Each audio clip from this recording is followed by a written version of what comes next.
And I just turned around and I hauled ass out of there. I was done. I wasn't dealing with that. The hypocrisy of the cult is one of the things that turned me away the quickest. When I turned my headlights on, it turned and looked at us, and one of the things I remember the most were the eyes were glowing red. I see an orb of light.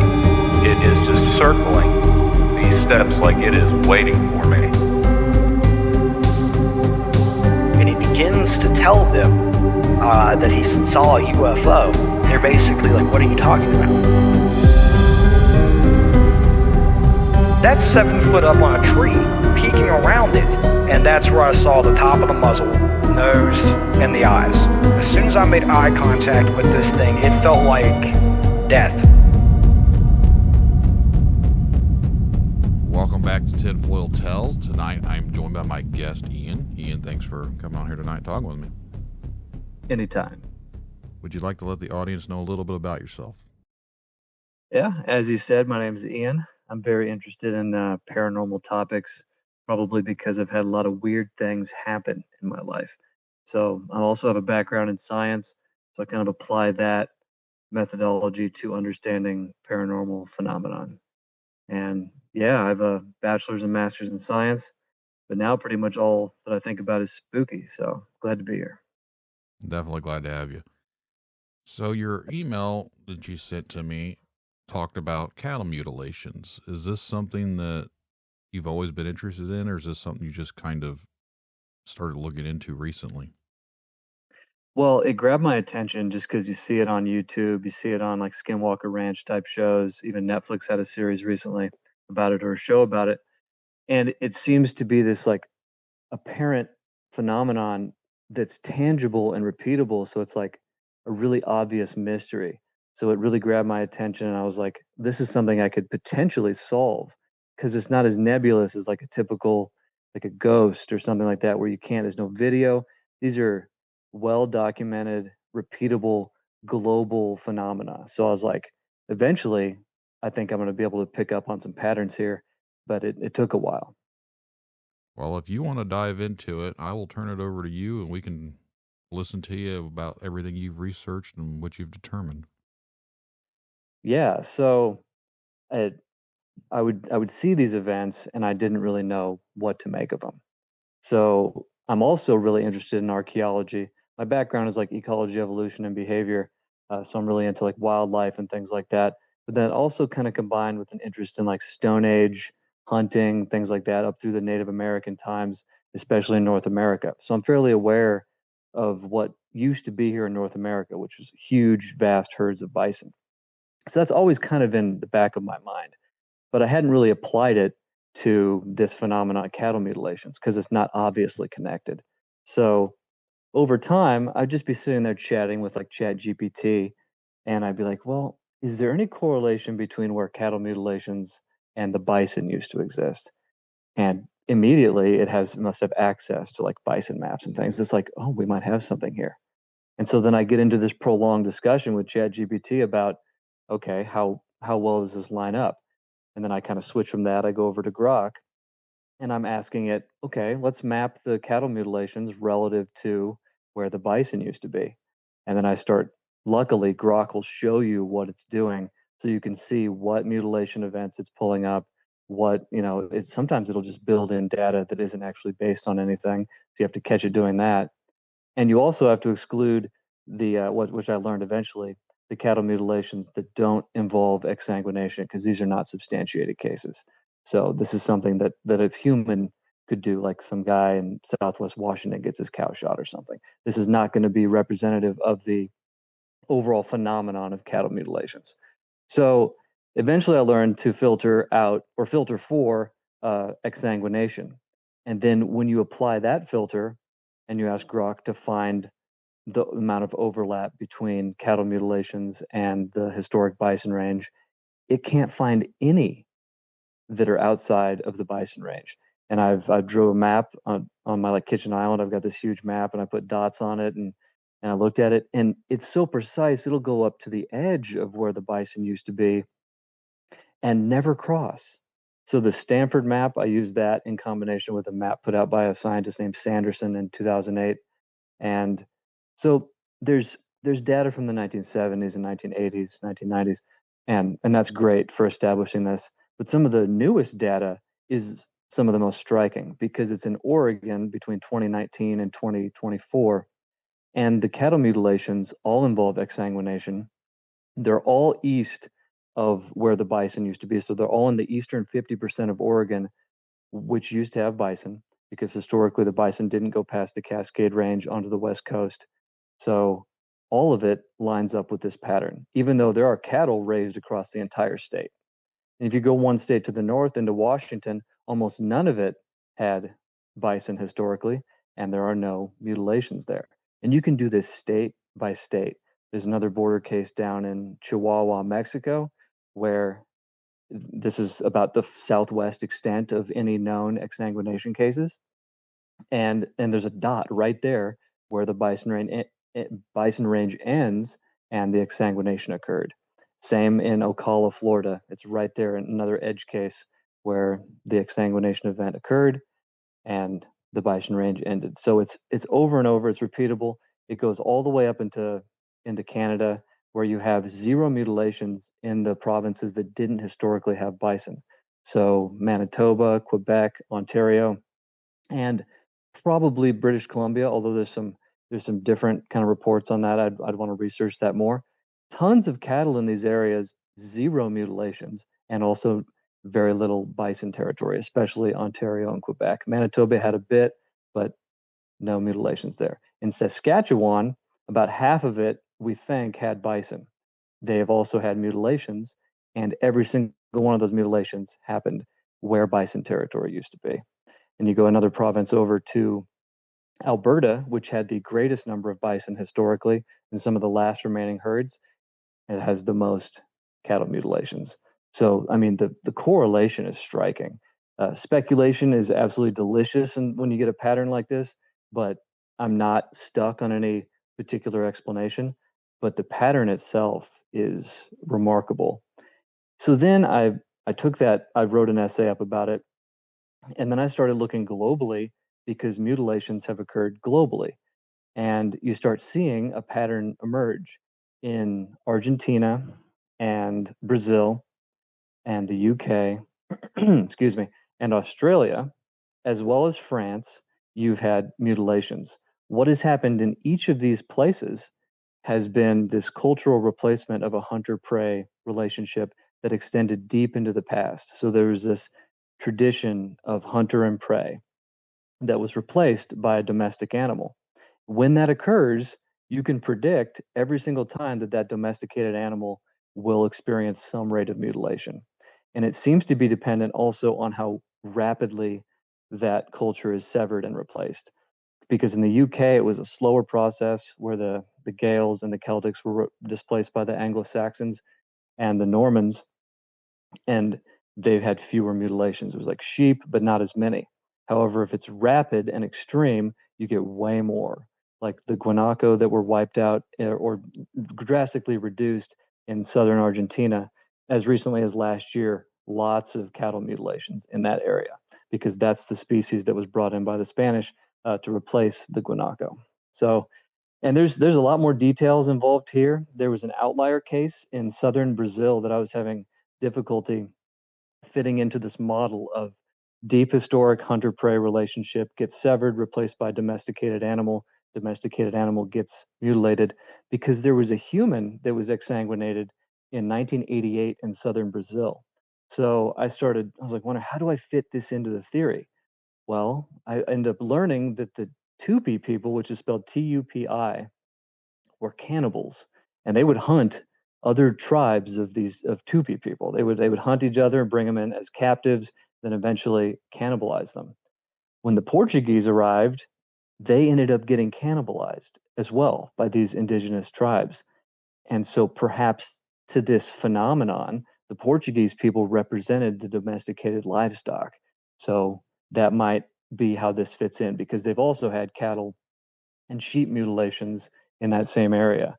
So it's the fact that every time mutilations occur involving exsanguination. That's the key. You can't just look up mutilations in general. It has to involve this bloodless aspect, because it just cannot be done. It's the most impossible thing about these, although these events have this kind of overarching impossibility about them.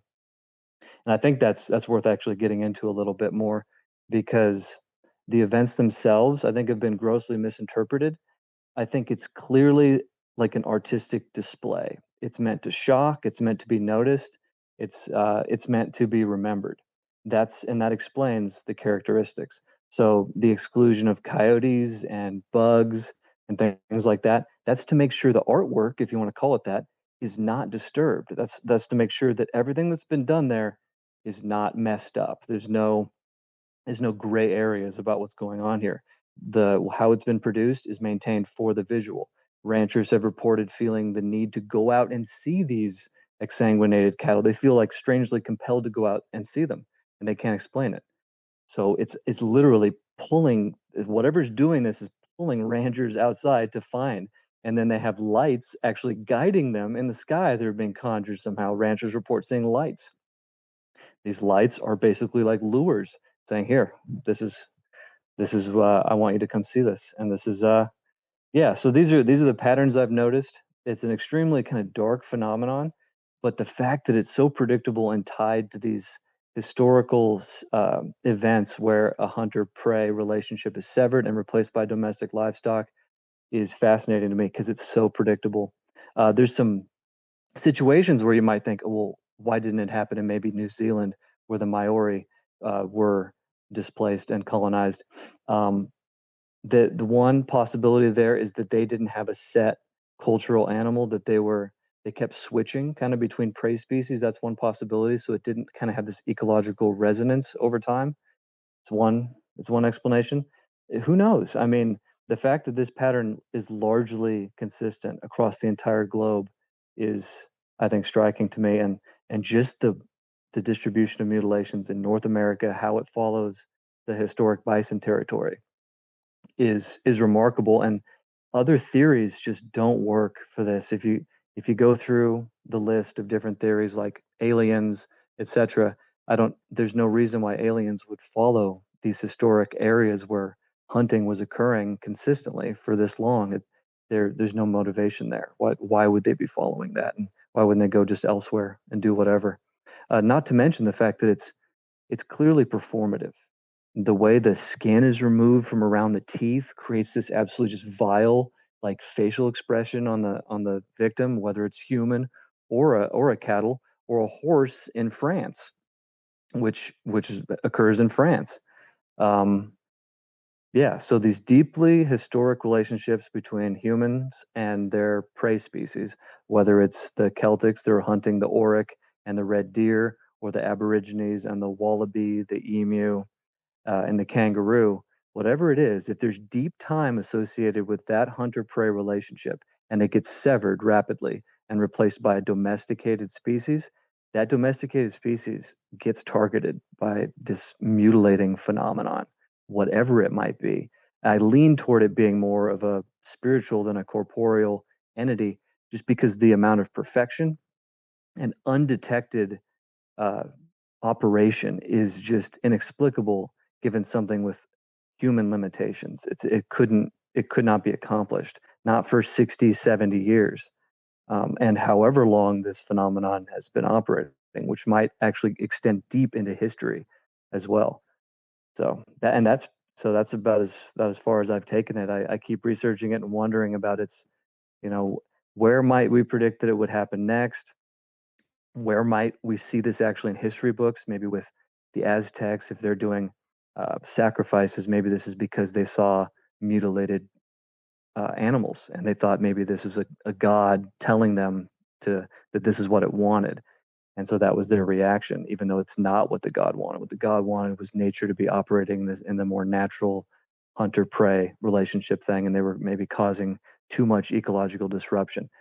Who knows? It's just, I think this is about as close as I've gotten to fully understanding it. The one thing that I always thought was interesting is the no blood.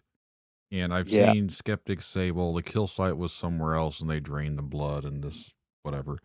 But that is the one thing that's always stood out to me is like the surgical precision of the dissection of the animal, like of the cattle.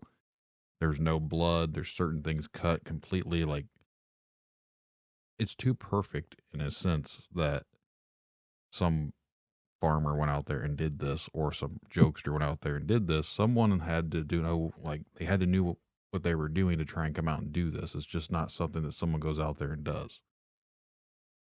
Now, with your research and from what you're talking about,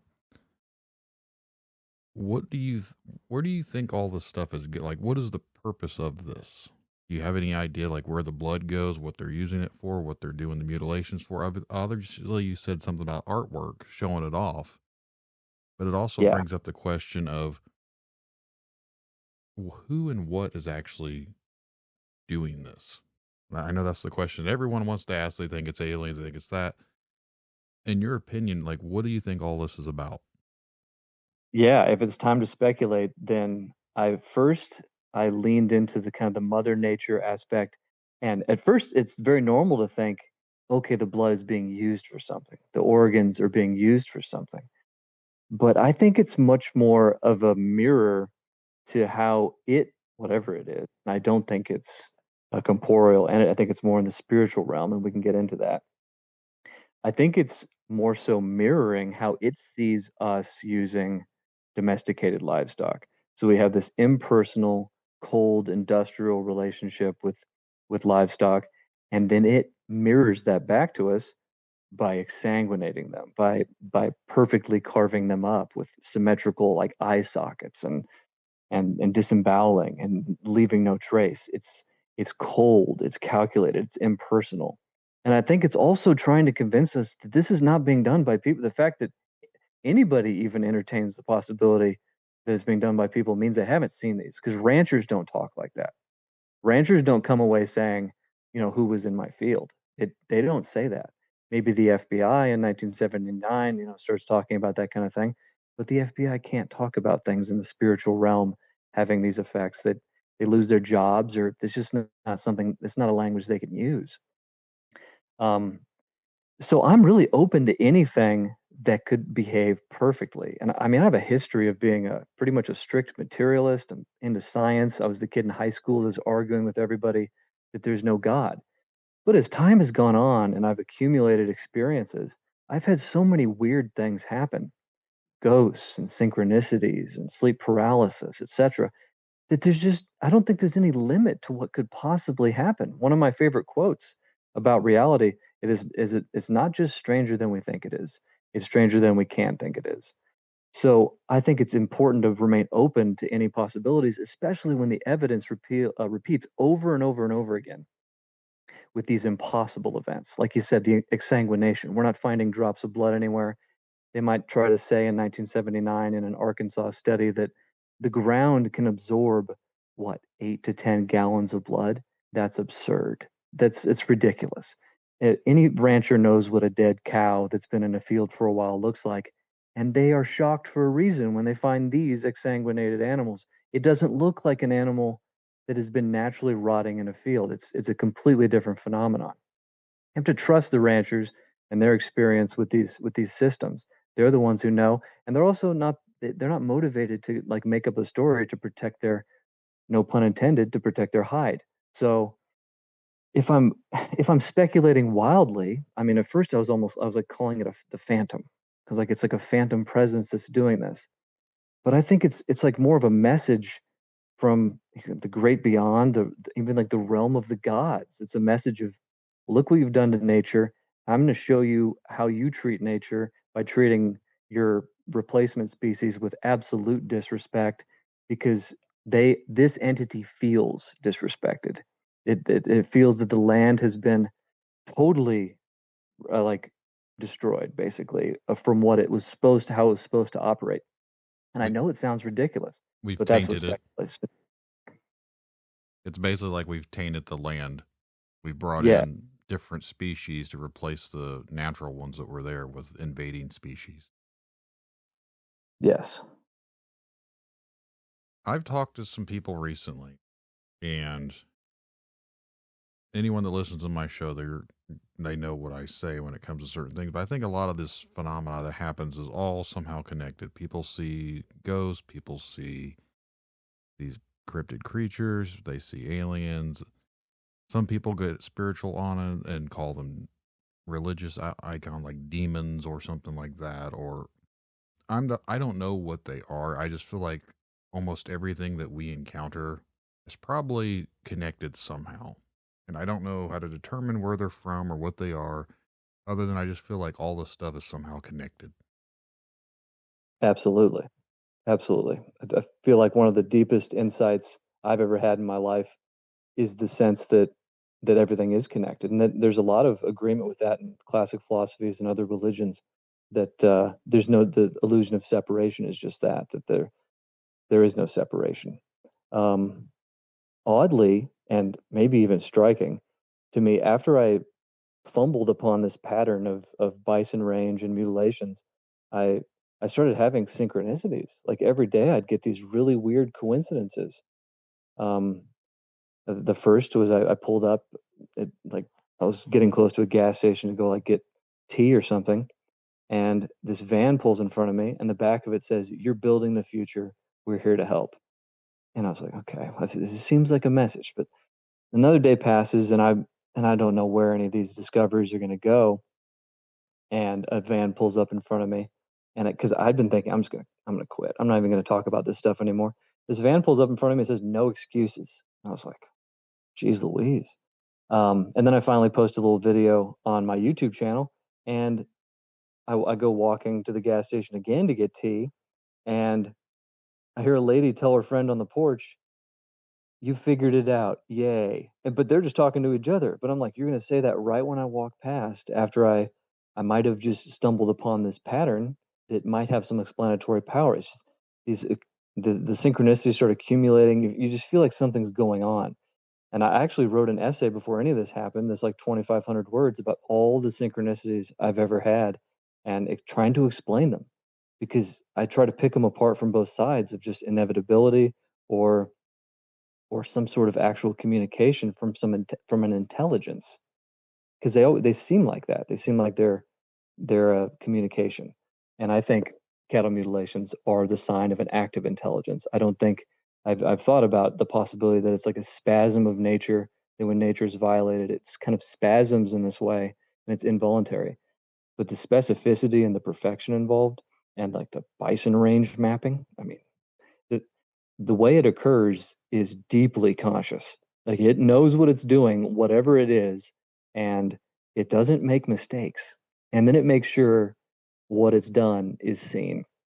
So I think there's evidence of consciousness behind it, but I don't think it's corporeal or even alien. There is something that people have been experiencing, and it was one of the first episodes I had done. And it's like a design, like these red, they've been calling like the red grid mark phenomena. People find these red splotches or designs on their skin, and they show up randomly. They don't know where they come from, then they go away. But when people have them, sometimes they report seeing like, or not seeing, but having vivid dreams, basically, and like really lucid dreaming. They've had them on their head, they've had them on their back, on their wrist. And the person that I talked to about it, they seem like they're done intelligently. Like it's like something that's trying to communicate and wants you to know. And when you're talking about the cattle mutilations, it reminds me of that. Like something's trying to communicate. I'm not saying they're connected, but at the same time, I think everything's connected one way or the other. So is this something out there trying to show itself to us? People talk like with the crop circles now. Most people think crop circles are made by humans. I think they mostly probably are. But what about the ones that maybe aren't? Is something trying to communicate? Yeah, I think it's totally possible. I had actually, and maybe just because I'm hyper aware of all these things, I had actually a red dot had appeared on my right knee that I'd never seen before until the past like week or so. So I've had the exact same. It's tiny, but the fact that I noticed it means I'm like, I don't think I would have gone without noticing it in the past. As since it's short season, But so I have got a red dot. So I got the same thing going on, and yeah, it's interesting when you think about these things as communications, because I even puzzled over the fact that if it is trying to tell us something, could it be like clearer? Could it be more obvious? Like spell it out, like just write it in words or have somebody have a vision. And then there's different kind of ways of thinking around that. Why isn't it a more obvious communication from this entity? And I don't know. It's almost like it needs us to figure things out for ourselves so that the solution is more meaningful and has more staying power. And if it just tells us things, I mean, people probably just have mass hysteria, like, or they wouldn't even be believed. So it has to lay clues, and then it gets figured out, and then the impact could be known, as opposed to somebody who's like, well, the gods were talking to me last night, and I couldn't start the podcast that way. So yeah, it could be that that's how it goes, but this is a mysterious realm, just kind of like the rest of reality. So it's unknown, but it does seem to be a communication, and it's not a pleasant one. It seems to be upset with something that's happened in that space to upset the natural balance, and it's showing a certain measure of wrath and perfection. I don't necessarily like think it's a specific, like I'm not going to say it's God, or I'm not going to say it's a specific thing. I'd hesitate to put a label on it. But I was just talking to a friend today, and the characteristics of cattle mutilations actually line up perfectly with Artemis, the Greek god of the hunt, or goddess of the hunt. The perfectionism, the wrath, the interest in the hunt itself. So she would have motive. Not saying that's where I'm leaning. I'm really just having fun with speculation. But the fact that it lines up so perfectly is interesting. And interesting is about as far as I can go with this, because the patterns are there and I can substantiate those. And then the speculation about what's doing it is, I think, always going to elude me. But it's fun to think about. You'd mentioned like you're interested in like paranormal and supernatural elements. Is there something that's you've experienced prior to this? There's a method to my madness. I usually people that go into looking into things like this had some sort of event that happened to them when they were New, younger. numerous stuff. And really, it didn't really start cooking until after my dad passed about 12 years ago. And then after that, it was sleep paralysis, which I wrote an essay about. It was synchronicities that were like hard to shake off. They make you think that the way reality operates is different than you ever thought before. So I don't know if you want me going into anecdotes, but I definitely could. Yeah, if you want to. Yeah, I went back to the zoo. I live in Omaha, and the zoo here is great. And I had a job there doing overnight tours. And I had a history of just quitting every job. I'd start a job, I'd quit it because eventually I just didn't want to be controlled by it, even if I liked it. And I liked the overnight tour job at the zoo. It was fun. And so I tried to go get the job back. And I was leaving the zoo from trying to get the job back. And I saw a gray Cavalier drive by on the left. And I was like, okay, interesting. And then a gray trash can rolls into the street on the right, and I had to avoid it. I was like, weird. The gray Cavalier gets my attention, and then a gray trash can rolls in from the opposite side of the street. So I was like, okay, well, maybe it's nothing. A few cars later, another gray Cavalier drives by on the left side of the street. And for some reason, I just knew the pattern wasn't done. So I went over, I visited my mom's house, and I told her, I'm in the midst of some sort of interesting pattern here. And if we take the dogs for a walk, we will see a gray Cavalier. And I guarantee you we'll see a gray Cavalier. It's going to happen. The first car we see on the walk was a gray Cavalier. And then I had to kind of just shift my whole idea, my paradigm about how I thought reality operated, because that seemed so clear, and I knew that it was coming. Like I knew, and there's so many other things. The sleep paralysis events were notable. They only happened really in this kind of tumultuous part of my life. I was partying, going crazy, doing all this stuff. So again, the story involves my mom's house, which has a history of kind of a couple families where it's kind of spooky. The first family, they were Christian Scientists. They had a kid pass away because they wouldn't give him medicine, and he was involved in like a fall, etc. And then the second family, there's a psychologist who would have his patients meet at the back door, and they take them to the basement for whatever treatments they were having. And this house was built in 1928, so the stage is set for this house to have all sorts of activity. Not to mention the fact that my dad passed away here with ALS in 2013. So anyway, the first time I had sleep paralysis in the basement, I was laying on my back, and I felt this weight crawl up my feet. And you're conscious. You think your eyes are open. I think some studies have shown that your eyes aren't actually open, but you definitely feel like you're seeing the room. And you can't move. And this thing was crawling up my legs into eventually sitting on my chest, like the famous painting about sleep paralysis. The name of it escapes me now. So I get curious about these things. So I go back to the basement and I lay down on my right side. I was like, let's see if this will happen if I'm not laying on my back, because I think this might be associated with that. This thing comes back, whatever it is, crawls up my left side and hisses in my ear. And I just tried to maintain my composure. I was like, not real, not paying attention to you, whatever. And so I thought, I left the basement that day thinking I won. I got it cooked. I mean, it's not going to mess with me. I'm too brave and I'm too cool. So another time I'm upstairs at the same house and I fall asleep on the couch on my, I think it was left side this time, maybe right side, but it was on my side because it's a couch. And I wake up and frozen again. And there's a tornado of black smoke by this grandfather clock by the front door. Tornado of black smoke. And it sounds like a freight train. And all I can do is shift my eyes and look at it. I'm just like, what is this? And just terrified.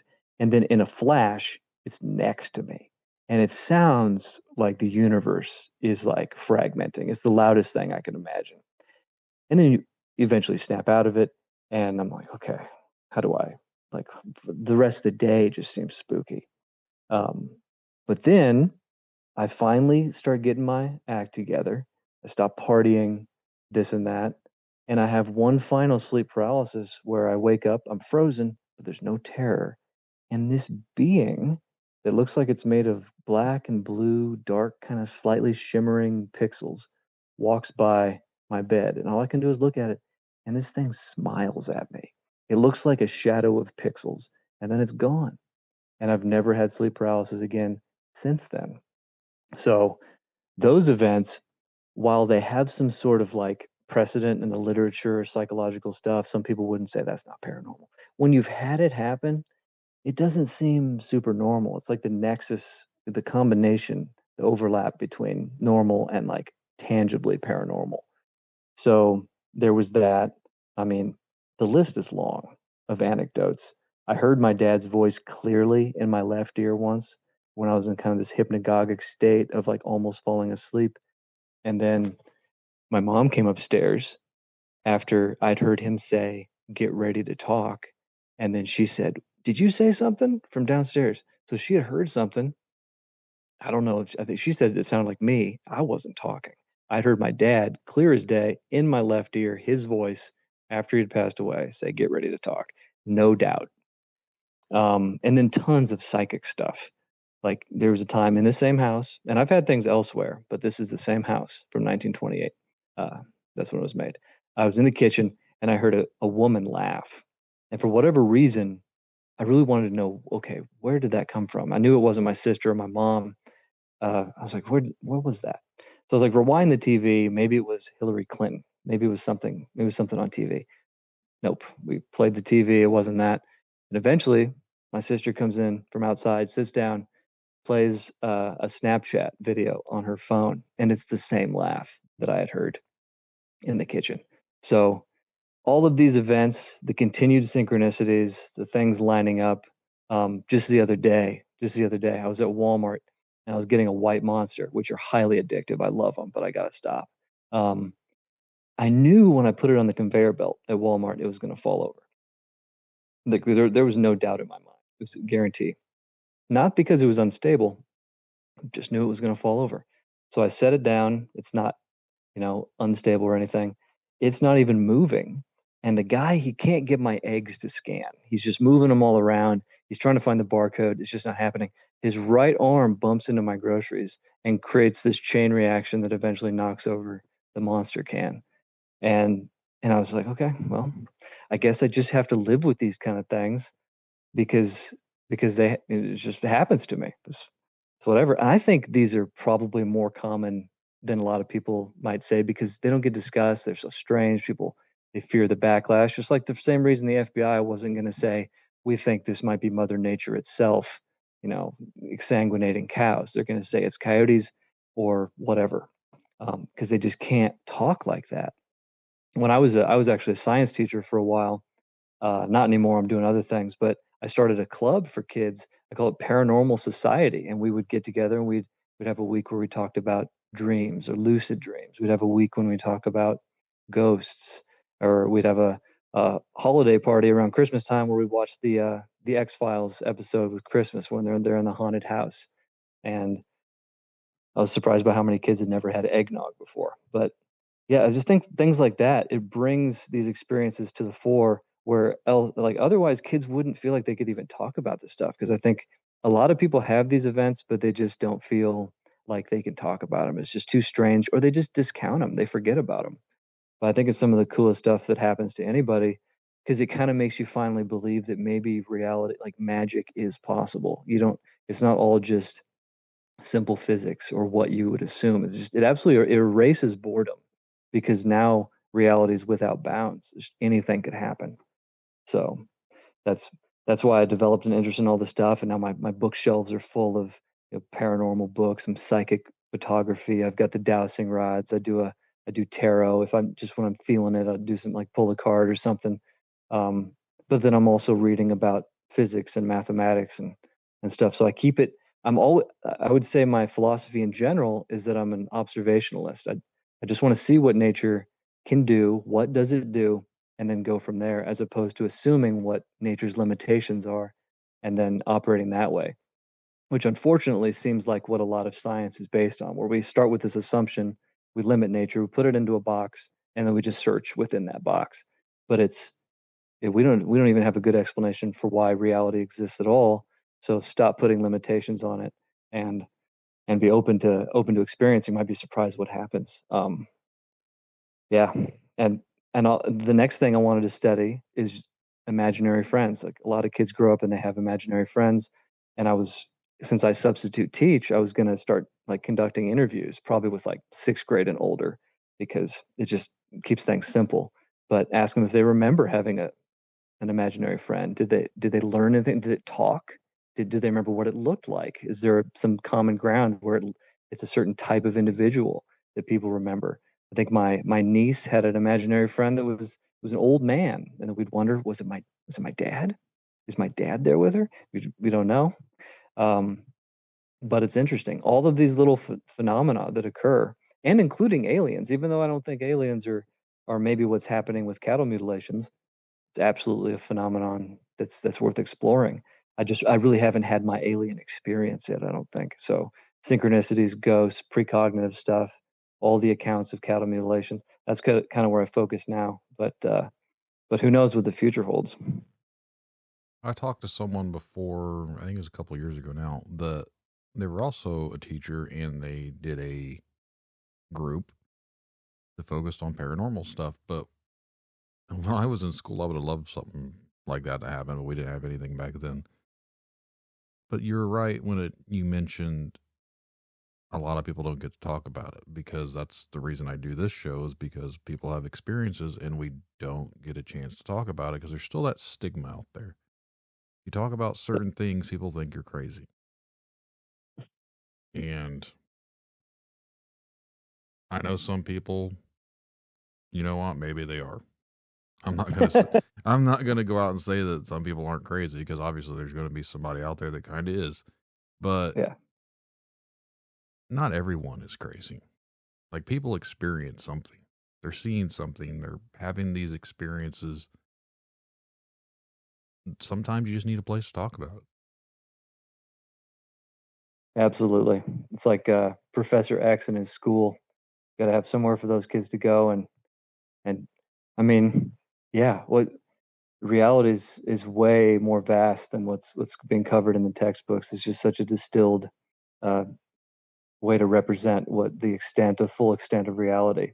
it's being watered down, and that's why kids end up being demotivated and bored, is because they're being the people are trying to convince them and sell them a story about reality that doesn't fit with their own experience of reality as living beings, because that's already so far, like, it's so much more majestic and incredible than what they're learning.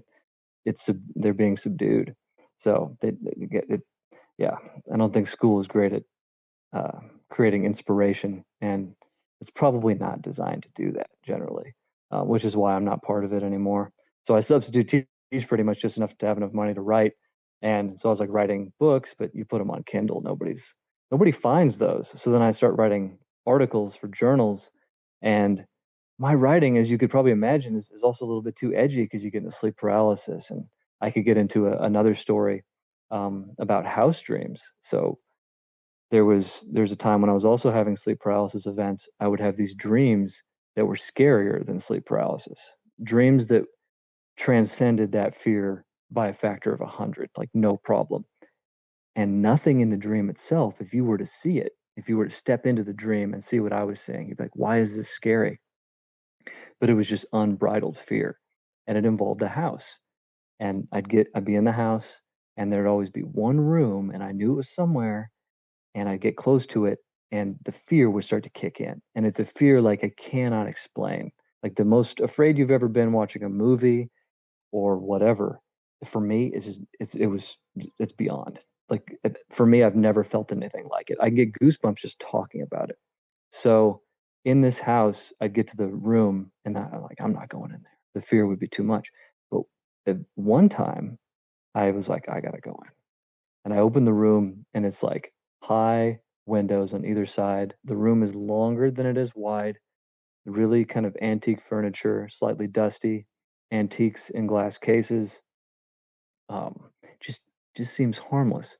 But the amount of fear from this room that I would feel was just shocking. It would sit with me the whole next day. And I didn't know how to interpret it. So I'm diving into like Carl Jung's writing about archetypes, and apparently the symbol is the dream is the entire psyche, my unconscious, my ego, etc., the whole thing. And then the room is how my unconscious thinks about me, that I've become terrifying to it. So it's like showing me a mirror of how it feels about me, which is kind of a parallel to what cattle mutilations might be. It might be like, here, this is what you are doing. You're coldly treating these animals in this disrespectful way. You're disrespecting the history of the land, etc. It's kind of, there might be a parallel there. But anyway, it's a symbolic communication.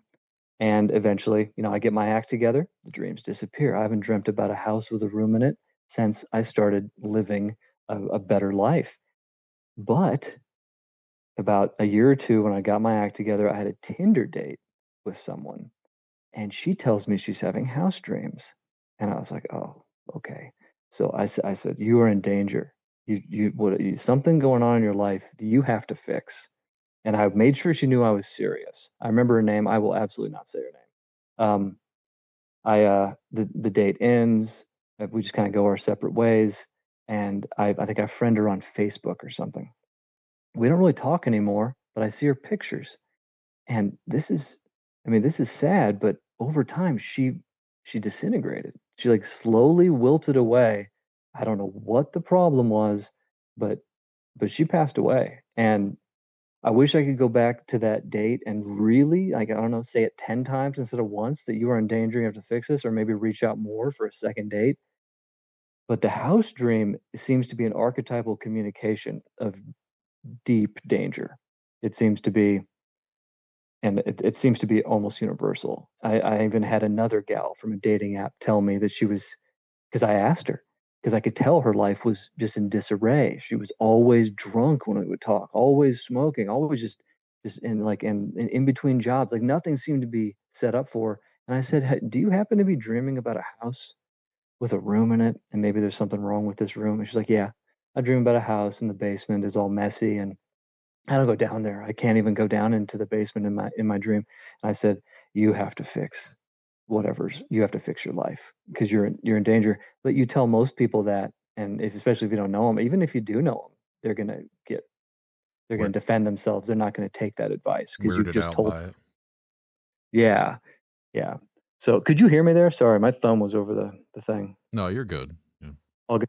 Yeah. So anyway, maybe I just need to get off dating apps, but yeah, dreams have meaning. Some people think they're just like the defragmentation of or defragging the memories and the brain's like just processing things randomly. Maybe sometimes it is that, but not always. I've had precognitive dreams. There was a time at the first school where I taught, where I had a week straight where I had dream after dream after dream, like 5 nights straight in October. I think it was in the fall, and they were all precognitive. The next day, it would be validated. I had a dream that one of my students was going to uh, start acting up, and she was normally great. Very next day, she's like cussing. She won't stop yelling. I was like, okay. Then I had another dream that a student that I'd never talked to was going to visit me in my room. The next day, he comes by and we have a chat, even though we had never talked before. Then I have a dream about the football team winning their football game and they were going to score 20 points. And I was student teaching. I told the guy I was teaching under, it was training me, the guiding teacher, about this dream. He was the offensive coordinator. So on the van, he tells the team about this dream I had that they won. So yeah, Mr. Waterman, he had a dream that you guys won the game. He didn't tell him the score that I saw. I didn't know the opponent's score. I thought it had 0 in it, so either 0 or 10. But I dreamt 20 for the winning score. So I'm sitting there watching their game on a laptop, and they had just scored their third touchdown, so they had 20 points. And I was like, well, if my dream's right, he's got to miss this extra point kick. And it sailed wide. So I was like, well, there you go. I don't know what to make of these things. It seems to be like access to something I shouldn't have access to, but I don't think it's that rare across people. And even like the government with the Stargate program, they've used people's abilities to access information that we don't really know how they gain access to it. But the government's been interested in this for a long time. Stanford had a lab called, I think it was SRI, where, and I could be totally wrong about that, but I think they had it for decades where they studied psychic phenomena. And you don't do something for decades if it's baseless. So, and I know like there's a lot of like law enforcement that uses psychics to like help them and things. So I don't think it's nothing. I've also had experiences with telepathy. I was working at a bookstore, and the gal that ran that bookstore, she would practice telepathy with her mom. I think they would hold up one of 3 shapes, and then the other would try to figure out what was one of the 3 shapes they were looking at. And one day I couldn't remember how to pronounce her name, so I was thinking between the 2 pronunciations, and she just looks up and says it. She says it's pronounced, and I won't say her name, and as if she knew. And the next day I was there at the bookstore, and I was like, did you like know what I was wondering about with your name? And she was like, some things just don't need to be discussed. Like she just thought that was a rabbit hole we didn't need to go down. I was like, that's fine. I've had times in relations, like long-term relationships with like a girlfriend, where I've thought the phrase "I love you" in my head, and she'd respond "I love you," and then I'd be like, I actually didn't say that out loud. And you know, you just carry on. It's like, okay, well, there's the things in this reality we don't totally understand, and I mean, I like them. They don't really scare me. They almost comfort me because it's that there's always more than meets the eye, and things never get boring that way because it's like anything is possible. And also, no harm, no foul, right? Like nothing bad happened. So, yeah, I wish I could just. I actually had a dream the other day about 90,000. I was like, or at least for sure it was 90 and a bunch of zeros. And then the next day I got on Instagram, and what was it, the Powerball, I think it was what it was called, or the Mega Millions, was $90 million. And I was like scrambling to buy a ticket. I was like, this might be it. But then I had downloaded an app or something. I was like, oh, I don't want to give this app my credit card info. So I might have missed my chance, but that's fine because that'll keep me motivated to study cows and substitute teach, write and stuff. Got to stay hungry. I can't be winning all this money. It'd be ridiculous. Where can everyone find you at? So you say you write and you're doing all the studying on the cattle mutilations. Is there something you're going to be putting out in regard to the mutilation discoveries that you've been looking into?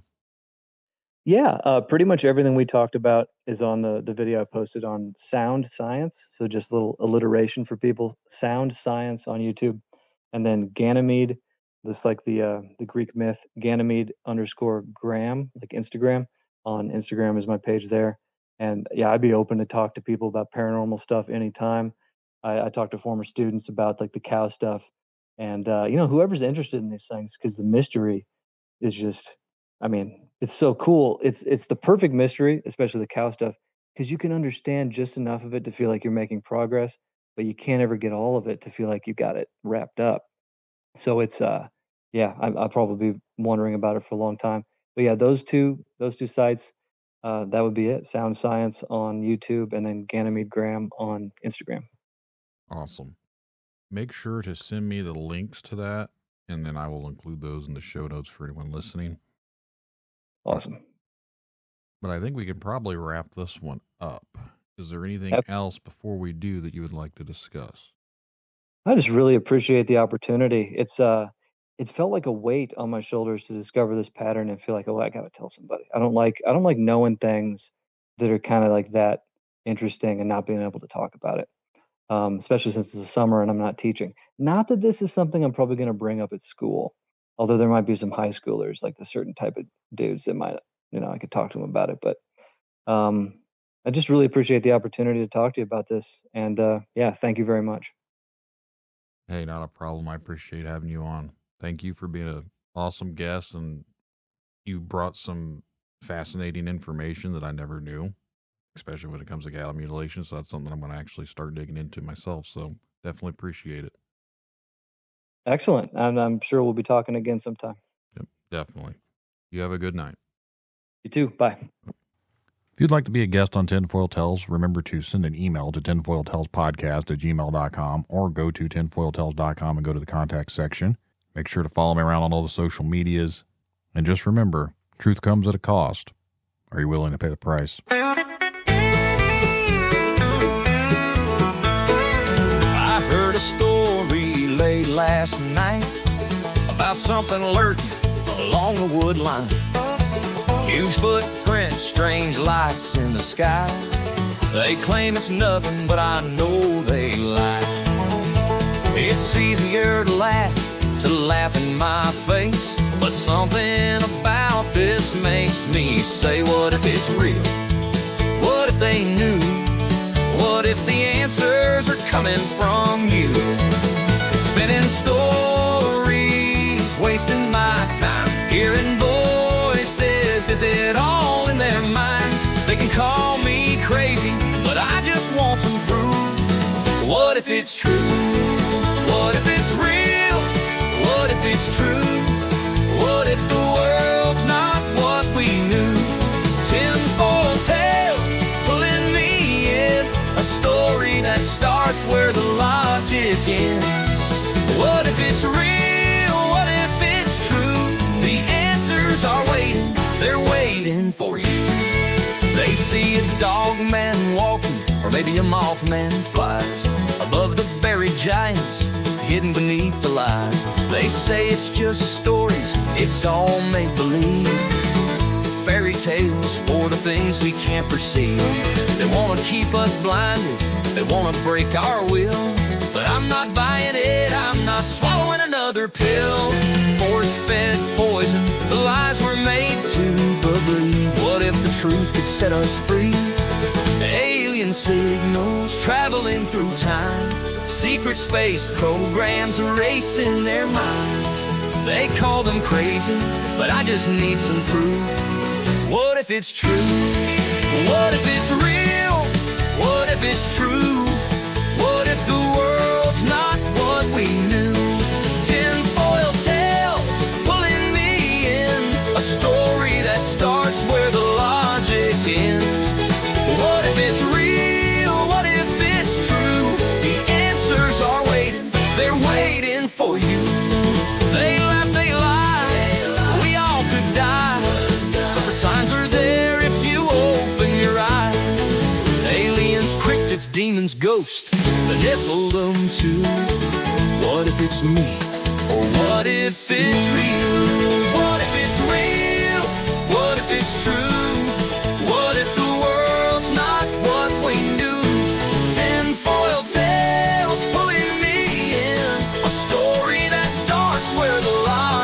again.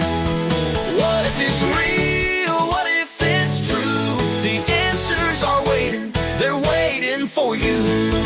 It's all in our heads, it's all in our minds. These voices can't be silenced, the truth must rise. Tinfoil Tales, it's pulling me through. What if it's real? What if it's true?